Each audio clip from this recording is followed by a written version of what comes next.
All right, we made it to episode 3 of season 3. How are we all doing? I hope that you've been enjoying, and thank you so much to everyone who has shared their feedback with me about the past episodes.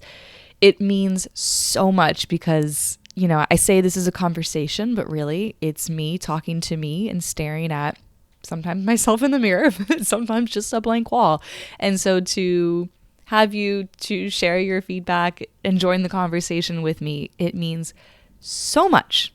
All right, so this episode is all about betrayal and forgiveness. I've had a lot of lessons on the two this year. And, we all experience betrayal across our lifetime. But as I mentioned in the episode, I really got my big girl lessons on these two things. And so I share them in this episode. To give you some highlights, I talk about why betrayal is nobody's fault. I talk about holistic modalities to help restore your body after a strong emotional experience, such as betrayal, including a recent experience I had with a plant medicine called Tepezchoite. I also dive into polyvagal theory, which is a theory all about the nervous system, and I talk about how you can use it to determine the right support as you move through hard times. And anything when I talk about the nervous system, I think it's so valuable because it really helps us understand our own whispers as well as the whispers of others and just the whole environment around us. As always, I am so grateful you're here. And yeah, let's get into episode 3 of season 3.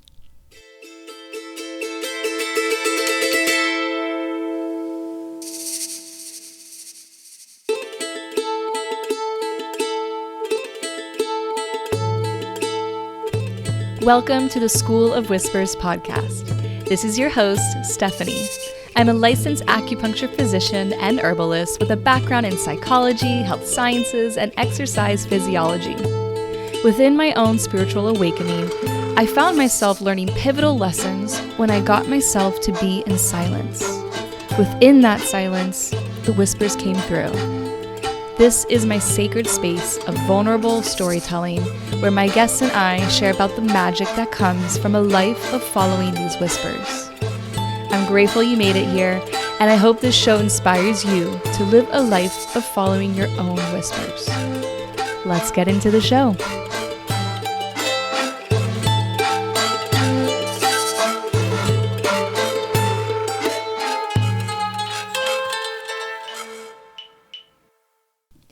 Hello and welcome to the show. I'm your faithful host, Stephanie Osborne Wright, and today we are discussing the ever-triggering topic of betrayal.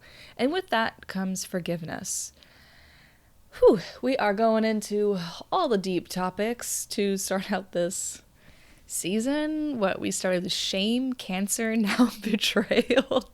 Just some lighthearted listening here.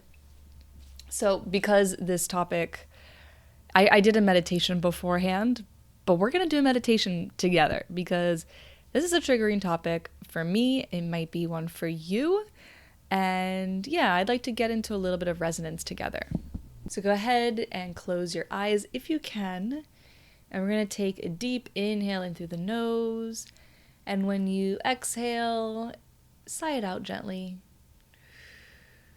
We're going to make it an audible sigh. We're going to do 2 more. Inhaling when you get to the top, holding your breath for a moment to sense and feel.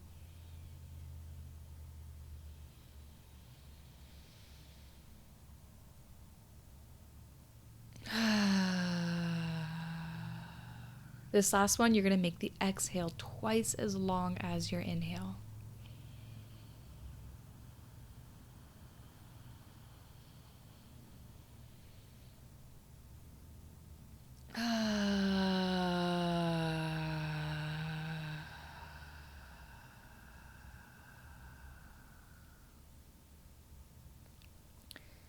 And taking a moment to sense and feel within your body. Noticing just to notice, not to name, not to change, just to feel, to honor what comes up, and allow it to move through.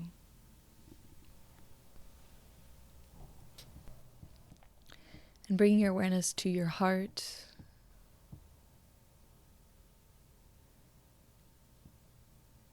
And maybe whispering to yourself or inside your mind, I open my heart.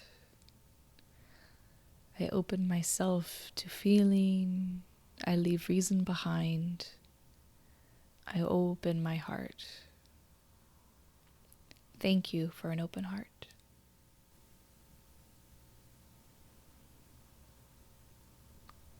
Lifting the shoulders up to the ears, holding them for a moment, just noticing how that changes in your body. And then dropping them down. Inhale, hold, lift your shoulders. Exhale, drop them, let it go. Last one. Inhale. Shrug, shrug, shrug. Hold, hold, hold. And let it go. All right, we'll keep it simple there. The reason why I want to focus on the heart is because love is really the only way out of betrayal. And love actually transcends forgiveness, because when you're in a state of love, you're not really concerned.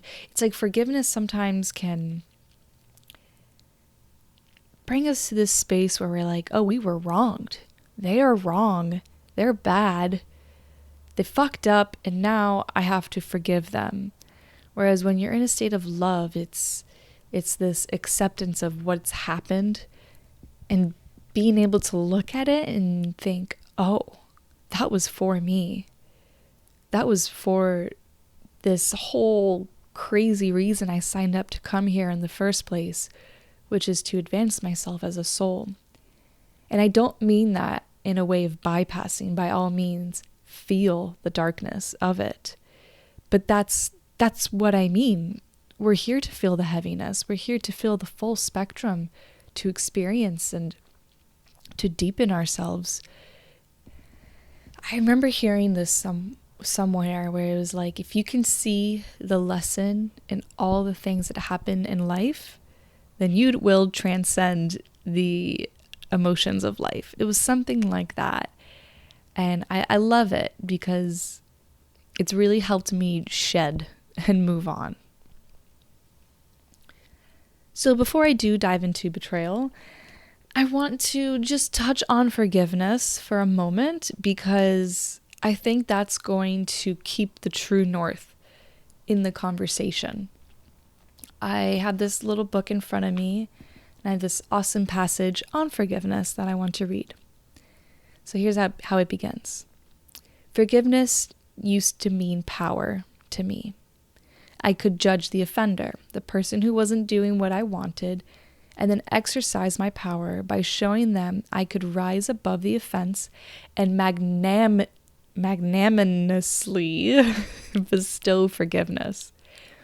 But I would never forget what had been done. Today I know that forgiveness has nothing to do with power. It does not give me control.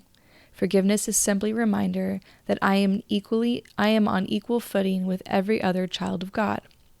We all do good and noble things at times. On other occasions, we may offend. I have no right to judge, punish, or absolve anyone. When I behave self-righteously, I'm the one who suffers. I separate myself from my fellow human beings, focus on others, and keep busy with hateful and negative thoughts. By taking this attitude, I tell myself that I am a victim, so I remain a victim. The most forgiving thing I can do is to remember that my job is not to judge others, but to think and behave in a way that lets me feel good. And then at the bottom, it has a little quote by Booker T. Washington that says, "You can't hold a man down without staying down with him." So keep a pen on that. I do want to get into forgiveness, but not before I touch on betrayal. So this is one of those podcasts that I had recorded months ago, and I honestly can't even bring myself to listen to it. It was when I was in the thick of everything, one of those days where I could barely get out of bed, and so I recorded to help myself process, and it helped, but I know that if I listen back, the pain in my voice will be almost too much to bear, I think, which makes me think maybe I should re-listen to it, but my ears only. As I mentioned in the first episode of the season, with all the drama that there is, I really want to stick with the lessons and the wisdom and not get caught up in the details. So in the past, 2 years or so, I've experienced a lot of betrayal. And really in the past 8 months, I kind of my whole life I've experienced betrayal. We've all experienced betrayal, whether that's betraying ourselves or being betrayed by those we love. And But I really got like my big girl lesson on it. And actually, I paused at the statement of those we love, because it made me think of Troy's just going to be sprinkled throughout this whole season. Troy, if you're not aware, is my friend who serves Iboga, and he's just a master on the art of letting go of suffering, and he's dedicated the past 5 years of his life to it. So I forget, it was on day 2, it was on my discovery day of Iboga, and I mentioned something about love, and he goes, like the tricky, evasive love, something like that. He said something ominous where it stopped me, and I look at him, I go, what do you mean? What's going on in that big old brain of yours? And he goes, okay, well, here's how love can be tricky. And he asked me, what is your definition of love? I gave it. And he looked to Mana and he goes, what is your definition of love? And he gave it. And then he looked to his partner, Joe, and asked her, what's your definition of love? And she gave it. And we all had different definitions. And he called us all out for that. And he goes, isn't that interesting? That love is something we all know and we experience. And here we are, 2 people, 2 couples very much in love with each other. Yet we all have different definitions here. He said, we go throughout most of our lives with the people we love without ever really sitting down to define what love means to us and to ask each other, what does love mean to you? For example, if you listen to my Dieta podcast, I learned that love, at the time I was like, oh, this is a universal truth, but I realize now that this is my truth. I learned what love means to me. And love was acceptance, allowing all things to be as they are. And, there's a universal aspect to it. But I really, I took that definition. I was like, this is love in my life. And this is how I can show love to others in my life. But I'm sure if you ask my mom, what love meant, it would be maybe like acts of service and being available and willing to help out, which I also think is a version of love, but that may be the big definition of love right there. So it's like, say if my mom asks me to do something for her and I'm like, no, I can't do that. It's a little pang of, oh, she doesn't love me. And then again, Steffi, can you do this for me? No, Mom, I'm busy. Then all of a sudden, she's may think, oh my God, Steffi doesn't love me. Whereas I may show up at my mom's house wearing the most ridiculous outfit possible with 2 new tattoos on me and I bring my whole hape kit and I start blowing hape up everyone's noses and bellowing out my light language. And she would look at me and be like, let's start with number 1. What the hell are you wearing? Number 2, what is that sound coming out of you? And number 3, like, what is this? And, to me, I might be like, my mom isn't putting time to accept me. She isn't putting her effort to I feel rejected. I feel judged. And I'm like, Mommy doesn't love me. So I'm sure you get the gist here. And so with that, because I was relaying to somebody, a friend, a betrayal that had happened this year, and he was like, oh, that person clearly doesn't love you. And I was like, actually, I disagree. I think that person does love me. And that was just how the stories that they've wrapped around of how they should show up in a space of, maybe they were acting of love, maybe they were acting of a place of self-preservation. I don't know. I'm not in their head. But there wasn't a doubt in my mind that despite their actions, that they didn't love me. So all that being said, the reason why I wanted to talk about betrayal is because, one, there's this kid. He is, oh, I'm going to say it. He is, in my book, one of the ultimate spiritual bullshitters. He's this kid who's done ayahuasca, and it makes spiritual plant medicine taking people look insufferable.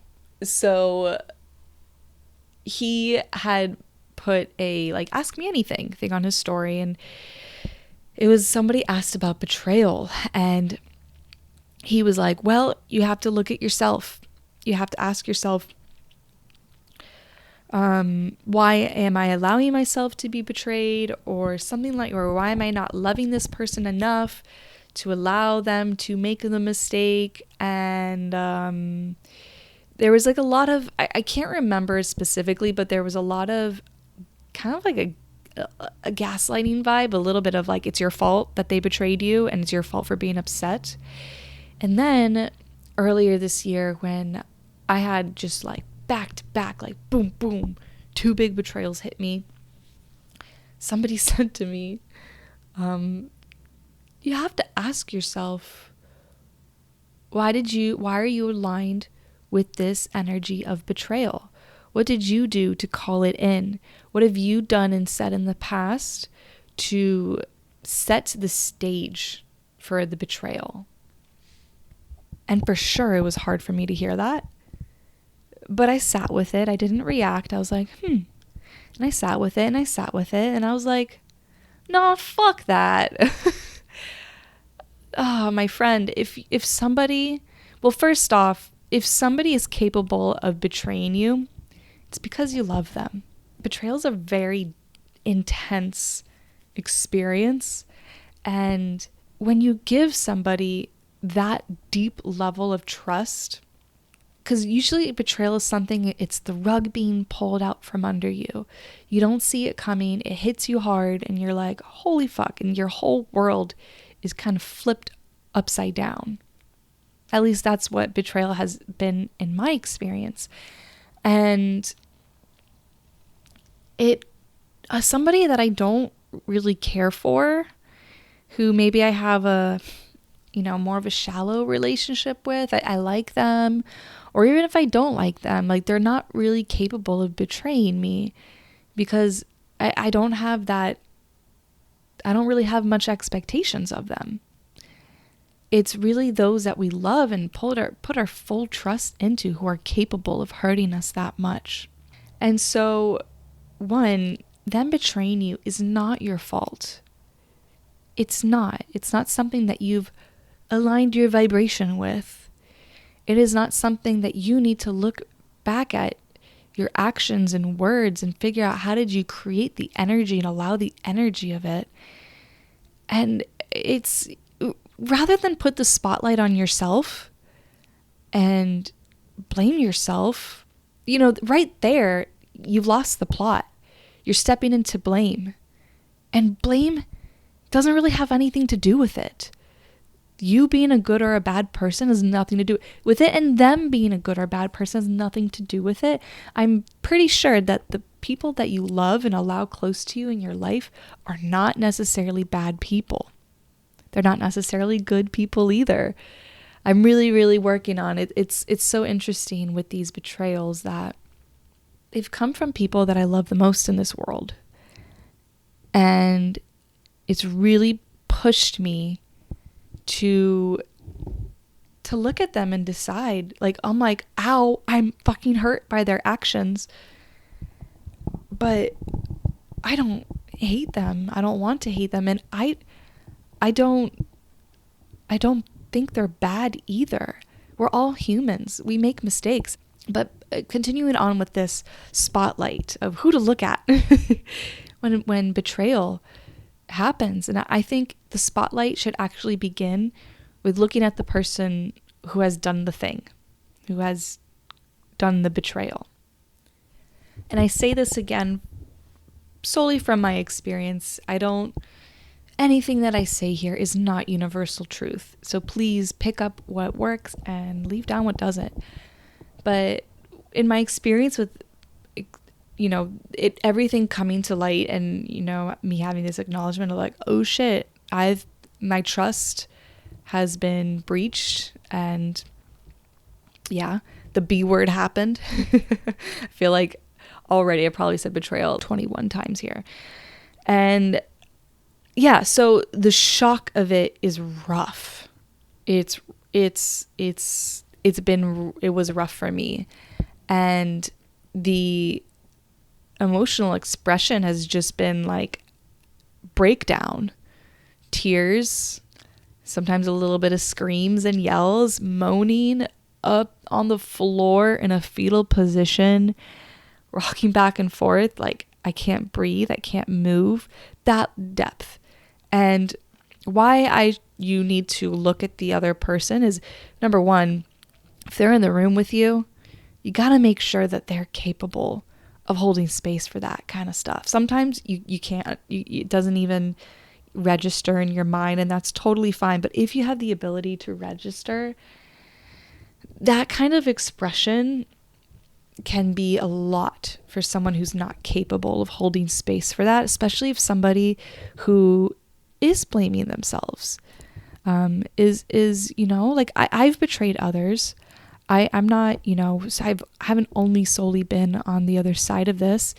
And for sure, there's been like, this self-loathing, the self-blame, self-hatred kind of going on with when you're on the other side of things. And so that expression can be really difficult for another person to hold space for you within, and it could actually dive them deeper into repression. And then there's also something to consider is the person may not be fully accepting of their actions and their responsibility in this.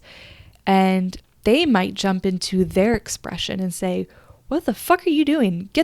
This is not my problem. This is not my fault.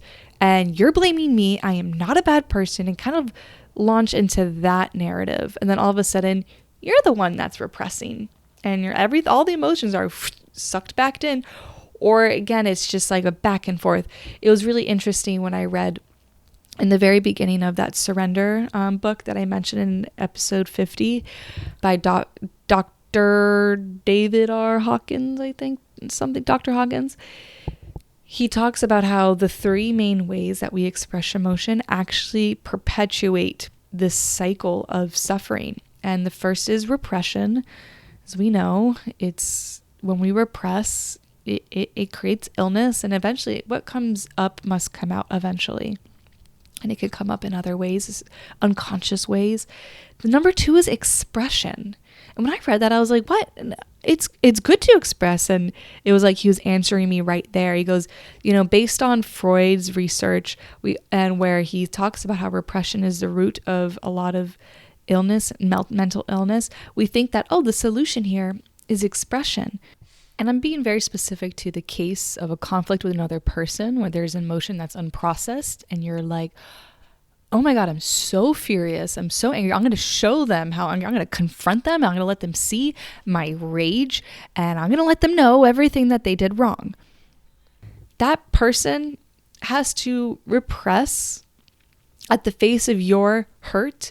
They have to repress their hurt, or they express it. And then again, it's just that ping pong back and forth. And then the last way is projecting, which, to give you a quick definition, is when somebody unconsciously attributes their thoughts and feelings and behaviors onto another person. But yeah, I thought that was really interesting. And now looking back, it totally makes sense. And so again, you're not putting the spotlight of blame. You're putting the spotlight of making sure that you're in a space where you can fully process safely and not get sucked deeper into the darkness of the whole experience. And in these recent episodes of Betrayal, I've had one party be there, and man, they looked like a beat down dog, and it was hard for me to see that on their face.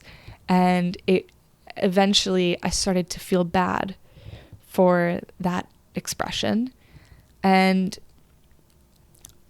you know, for sure, we had to work things out. I had to let them know, like, this is what's changed for me about you. But ideally, I would really, from now on, I would prefer to just be able to express and surrender alone, because I don't want to filter my pure expression for anyone else, because that pure expression is fucking gold.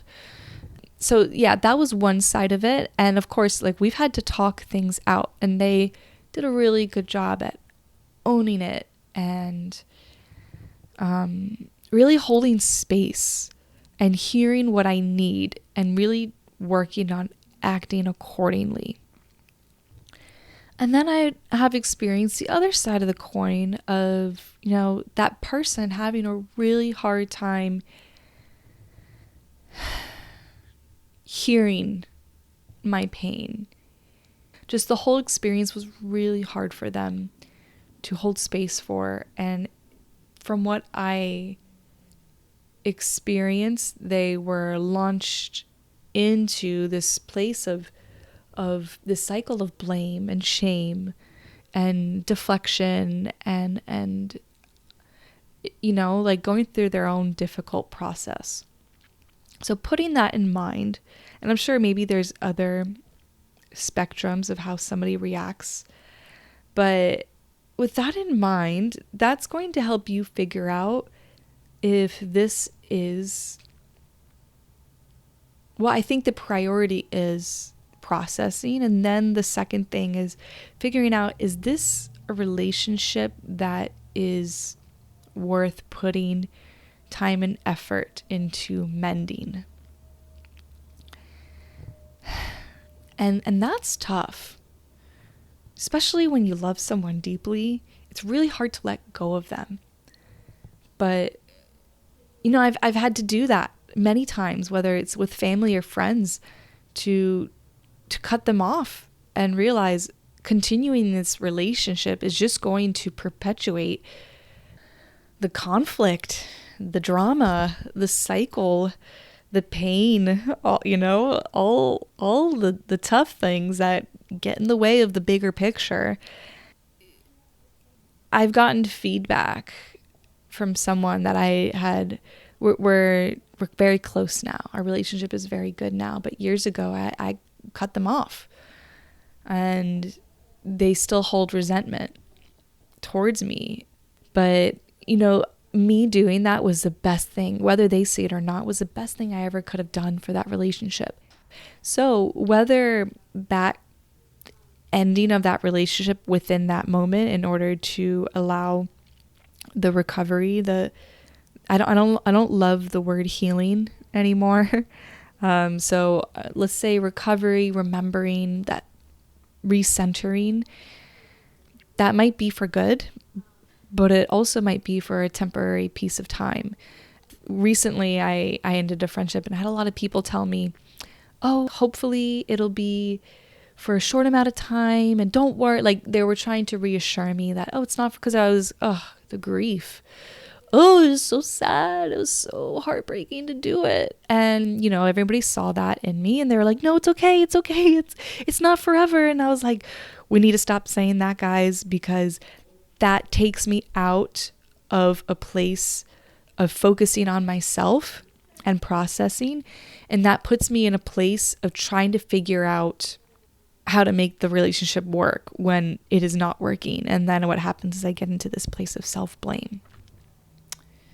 Yeah, so that's my take on kind of those first steps of betrayal.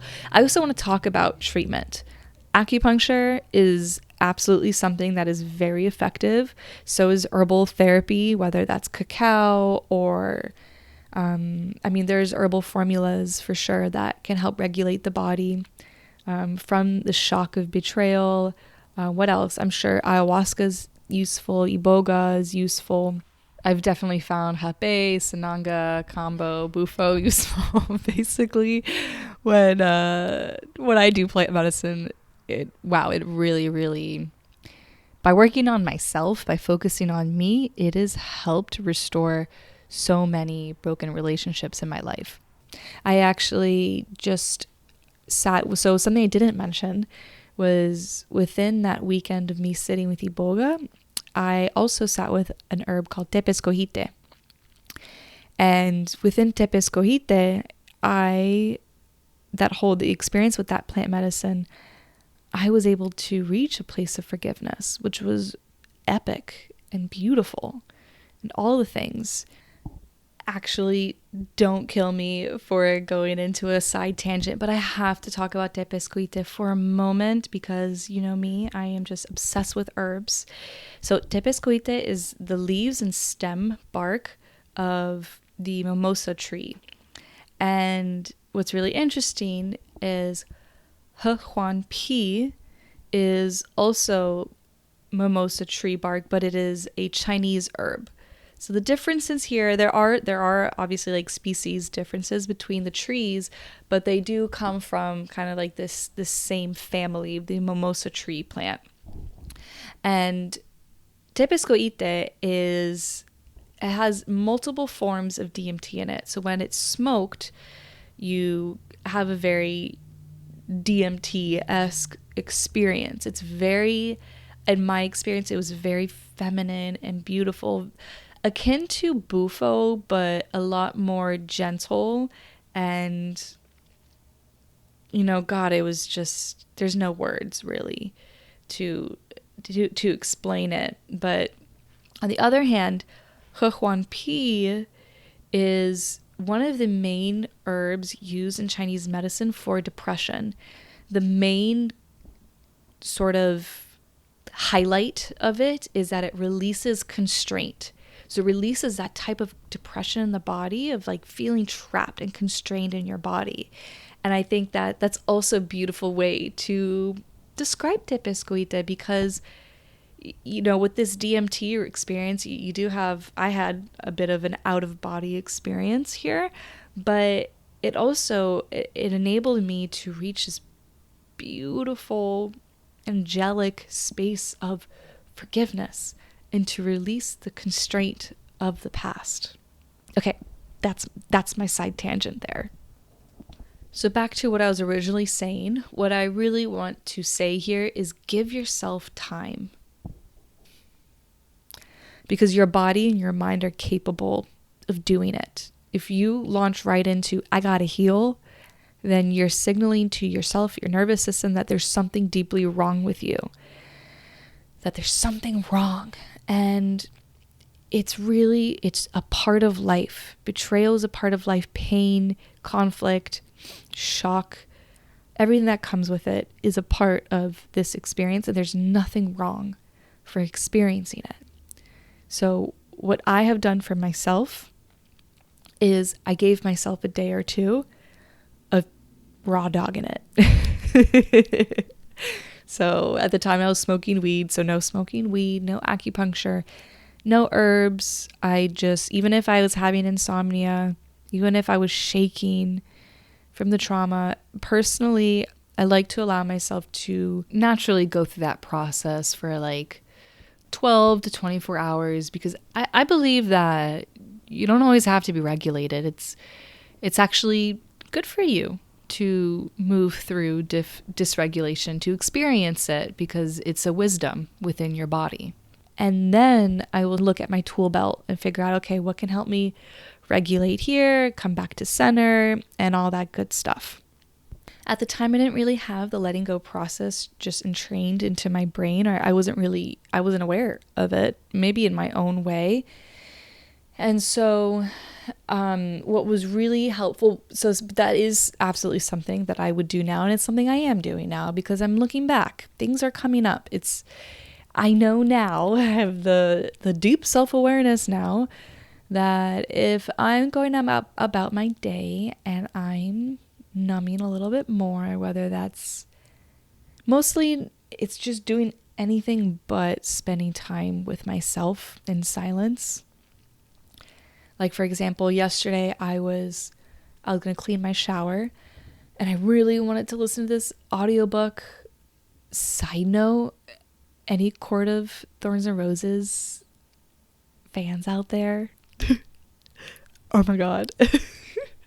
I'm on the last one, the Court of Silver Flames, and oh my God, can't stop. And I've been listening on an audiobook, and so all I wanted to do was just listen to my audiobook of fairy smut, and I had been doing it all day, and I was like, shit.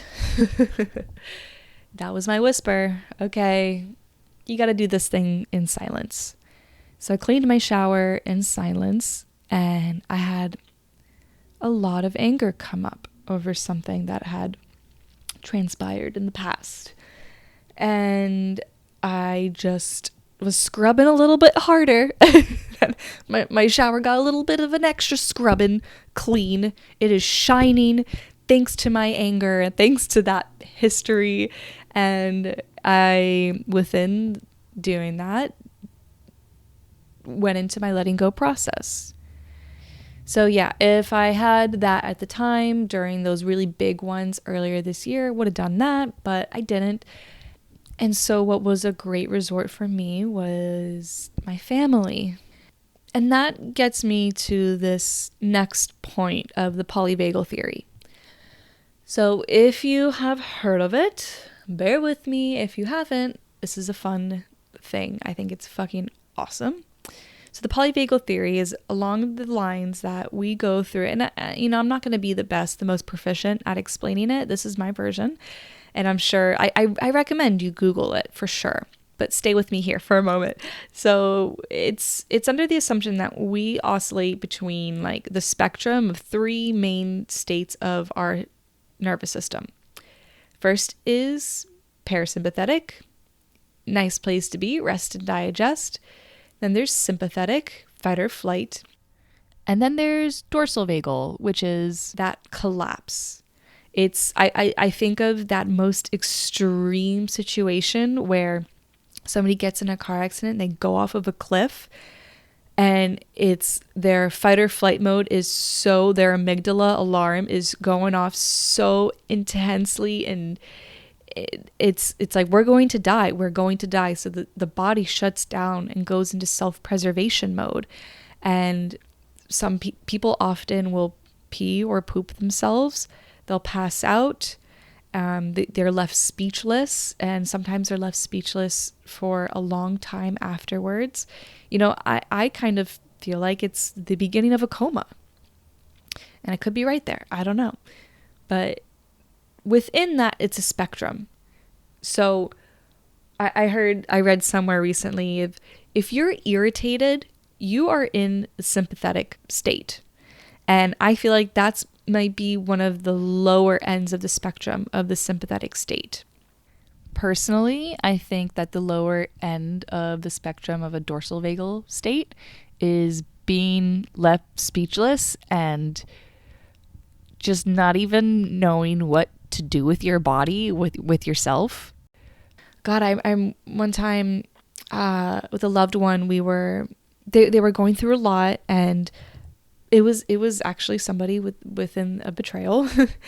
And we were just going through a lot and trying to figure things out, and I was being a bit relentless and trying to find a solution to a situation between us.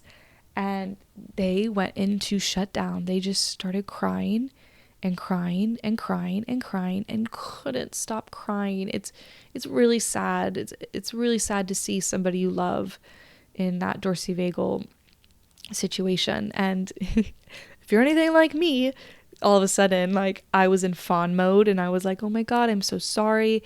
Self-blame mode. What did I do wrong? Why have I done this? Please be very careful of that. Try not to take on, especially people who tend towards that empatheticness, that empathicness. Try not to take on their stuff.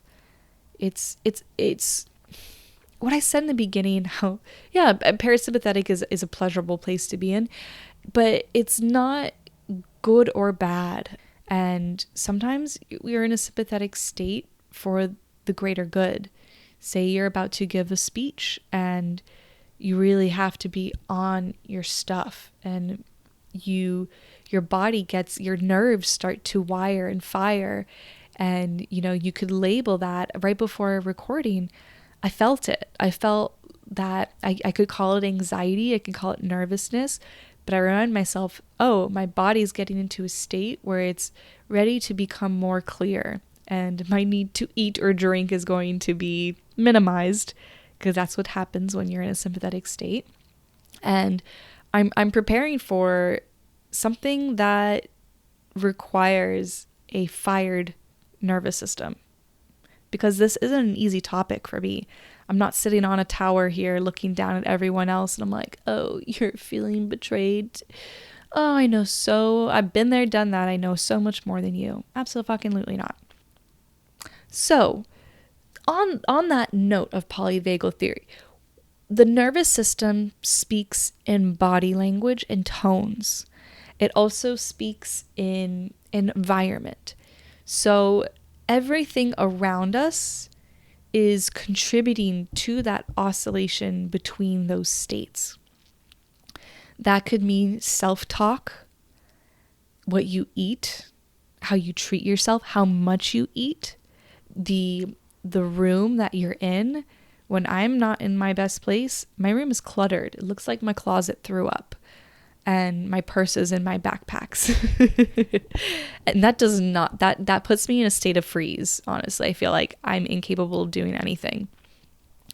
The people around you can influence your state of your nervous system. So, physical touch is really great. A gentle, solicitous physical touch, something that you give permission for, creates that, helps you stay within parasympathetic.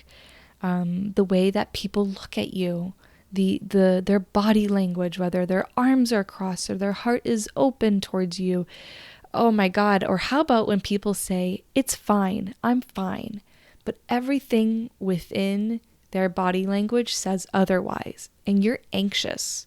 And you're like, they're saying things are fine, but it does not feel fine.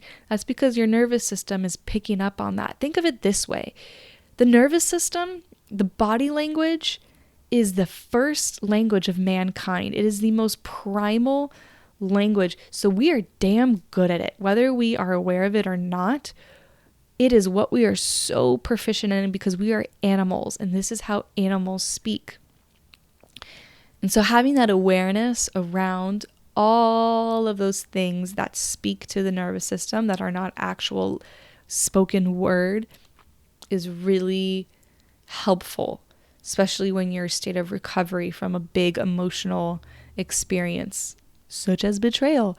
And I'm really proud of my family. I'm really grateful for, they don't know what polyvagal theory is, but they did a really good job at displaying it, because obviously, like I said before, it was primal for them. They saw, oh, Steffi's suffering, we're here for her, we're going to display that she is safe to feel, which makes me jump back to what I was saying in the very beginning of putting the spotlight on them and seeing, okay, what are they displaying to create a space for my nervous system to fully process?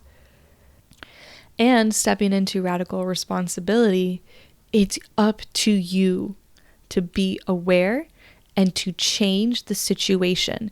If you're perpetuating the conflict, the drama, the suffering, then you're not listening, my friend. You gotta act accordingly. You need to take charge of your environment and of your experience of processing. Okay? Okay. So let's talk about forgiveness. Step 1, You don't need the other person to be involved, meaning you don't have to have lengthy conversations with them to go through the process of forgiveness. You don't even have to have them in your life. They can be permanently or temporarily cut out of it. They don't even have to be alive, because it's not about them. It's about you, and it's for you. Step 2. Forgiving doesn't mean that you are better than them and that you are the judge laying on the life sentence of you did me wrong, and so now I am magnanimous enough to forgive you. Step 3, what even is forgiveness? It took me a really long time. It's probably taken me like a year and a half of like trying to figure out, what does forgiveness really mean? And my friend, I was asking her, because we were talking about a family member of hers who she's grown up having a really hard relationship with. And I asked her, what do you think forgiveness really means? Because she said, yeah, I've really forgiven him. She said, I think it means that I am living my life without obsessing and thinking and feeling the hard thoughts and emotions around the thing that they did that hurt me. I'm choosing to move on, to live and let live. And when I'm around them, ideally, it'd be nice to, well, I think this is my ad lib here. Ideally, when you're around them, it'd be nice to not feel those hard things, because those hard things have been processed. So I don't know if we're on step 3 or 4. I didn't really write out steps, but that's a huge thing too, is forgiveness is for you. It's not for them. It makes me think of when I did Iboga. And so it was a point where things were getting pretty intense, and I raised my hand, and the lovely Jolie came to me, and I said, hey, I'm feeling a lot, and it's intense, and I'm afraid, and I just need somebody there with me. And Joe asked me, was there any thoughts that came to mind when it started to get really intense for you? And my Iboga brain, it was kind of hard to catch the thought. And I told her, not really. And she goes, that's okay. And then everything calmed down a bit. And then again, it came up. And I said, okay, it's here. She goes, can you remember what you're thinking? No, but I know where it is. It's in my tummy. Okay. So she guided me through this somatic psychospiritual journey. And the intensity was feeling that betrayal and feeling my victim. And I told her at one point, I just want to hate them. I want to hate these people for hurting me. I was supposed to be protected and loved by these people, and they hurt me so bad. And I can't hate them though. And she says, well, why not? And I said, well, hating them would make me a bad person. And I also I don't know if I want to carry that in my heart, and I don't want to be a bad person. And on a side note, typically when a practitioner, a guide within Iboga, they have Iboga in their system as well. And they're very much surrendered to Iboga moving through them to enable Iboga to move through the journeyer. So was this Joe? I don't know. Was this Iboga coming through? But she said something really interesting to me. And it was, well, what if hating them gives you more space in your heart to love yourself? And it was like popped, like the bubble popped. And all of a sudden I realized I was spending so much time resisting the hatred because I felt so guilty for hating somebody that I felt so much love for in my life. There's a fine line, right? Fine line between love and hate here, which makes me also realize, is it really a fine line, Or is it just the intensity of the two poles of duality? Is it the intensity of emotion? And it was my mind putting a label on the intensity and calling it hatred. And so I was putting so much energy in quelling that because I didn't want to feel the shame of being somebody who hates somebody. And it's taken me some time to really fully wrap my head around those words. I don't think that she was encouraging me to hate. I think she was encouraging me to let go and to feel it so that I could love myself, because how can I forgive others if I haven't even forgiven myself?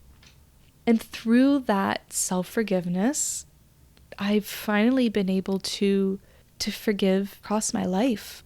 And recently I was sitting in a cacao gathering with my friends, and we were going around giving each prayer before sipping, and I had one prayer of gratitude to those in my life, those souls who I have seen as transpiring against me, who have hurt me and caused me pain, because I know within my heart of hearts that we signed up for that moment. And we both agreed to be a part of something that's so much greater than that myopic view of the drama and the emotions. It was something that happened to deepen my lessons on love and letting go and forgiveness and embodying myself, my true essence.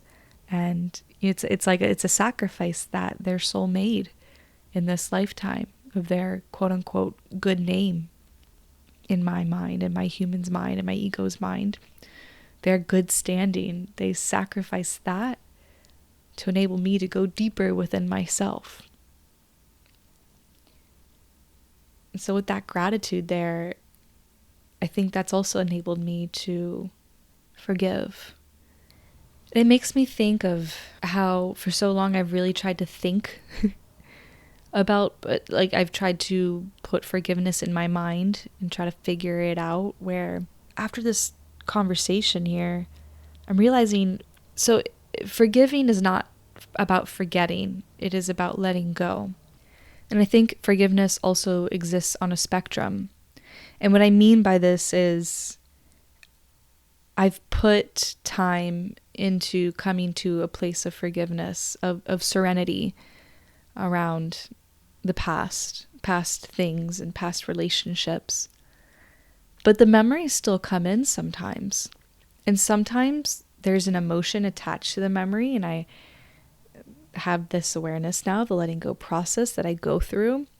But I don't take any time of thinking, oh man, I didn't forgive that person, oh fuck them.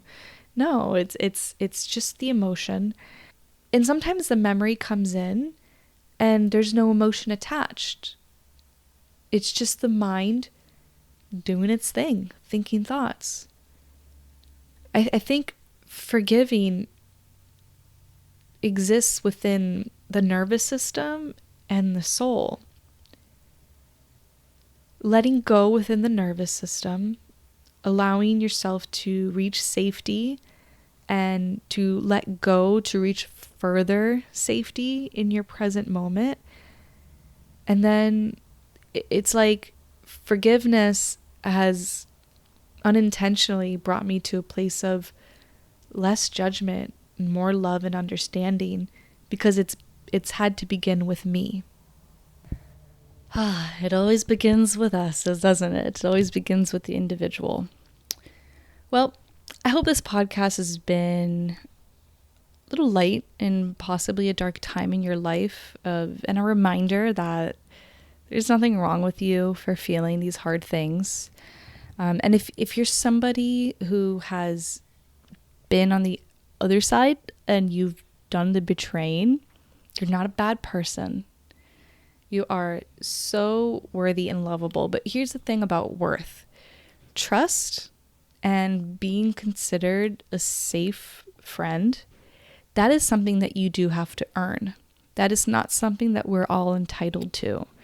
I think I was listening to a podcast with Gregory David Roberts. He wrote this book called Shantaram, and he's had this really incredible life, and he was a criminal for a lot of it. And it was a podcast, I'll link it in the show notes because it's damn good, with Melissa Ambrosini. And she kind of fought him on that because he was saying, I don't think everyone's worthy. And she was like, no, we're all born intrinsically worthy. And he goes, okay, let me correct myself. The true self, the higher self, is absolutely worthy. But the small self has to earn a lot of their worth. So, for example, a parent is not entitled to a child's trust and admiration.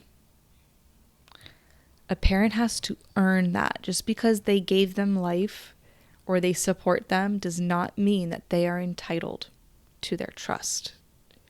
It has to be earned. You have to display that you're somebody who will keep promises.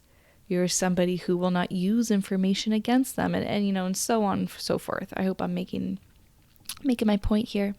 But yeah, I really do hope that this podcast is a reminder for you to just keep processing, keep showing up for yourself and for others. Keep that polyphagal theory in mind.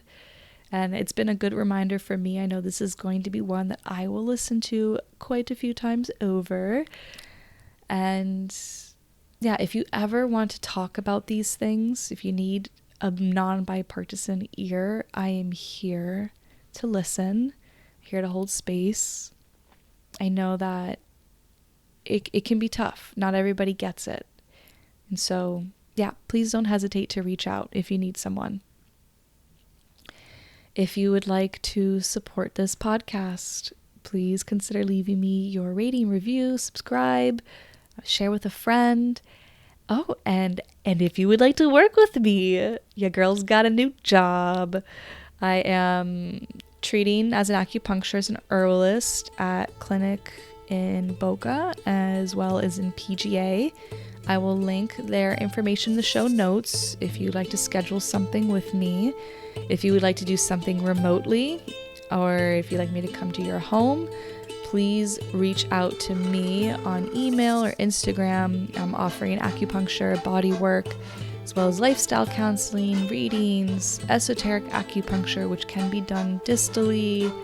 Also, I'm working on a letting go process as an offering as well. So yeah, don't hesitate to reach out on those kinds of things. I'm here and ready and open for that. And yeah, thank you. Thank you for being here. As always, I will be feeling your energy next week.